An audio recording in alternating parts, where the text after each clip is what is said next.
Hello mindenkinek, itt Lucky Tommy, és ez most egy nagyon rövidke kis Hightor hűlés lesz, mivel egy nagyon fontos bejelenteni valóban van számotokra, alig tudok beszélni, alig tudok látni, alig tudok ébren maradni.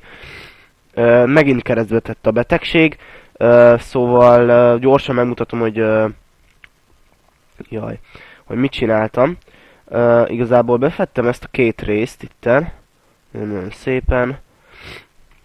Nem befettem, körülkerítettem ilyen tripla kerítéssel. Ezek itt már szépen kinőttek. Igazából szóval kreatív vagyunk, szóval hiába kinőttek, vagy nem, itt még semmit nem csináltam. Itt vannak ugye a dinnyék. Itt lesznek a tökök. Itt vannak a netherwartok, amik szép gyorsan nőnek. És itt pedig egy nagyon helytakarékos megoldással megoldottam a krumpliknak a dolgát, és itt ki kell érem, hogy nem szabad ugrálni.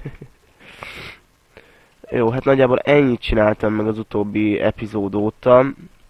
Sokat nem is játszottam, mert nem is tudom mi ez, kötőhártya gyulladása van a szememnek, és az átterjedt majdnem az egész mindenségemre, szóval folyton csorog, folyton baja van, és ez átmegy az orba is, a felesleges könyv, szóval az is csorog, ez is csorog, és alig látom.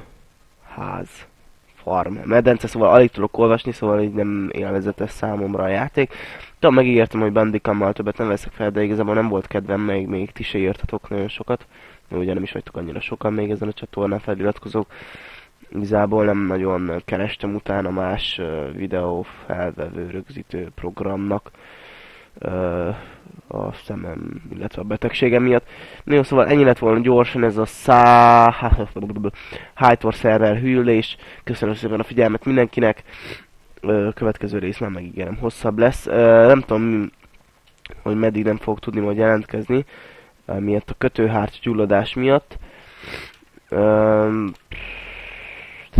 Szombatra mindenképp szeretnék videót készíteni, de majd meglátjuk, hogy lesz. Én Lucky Tommy voltam, szevasztok!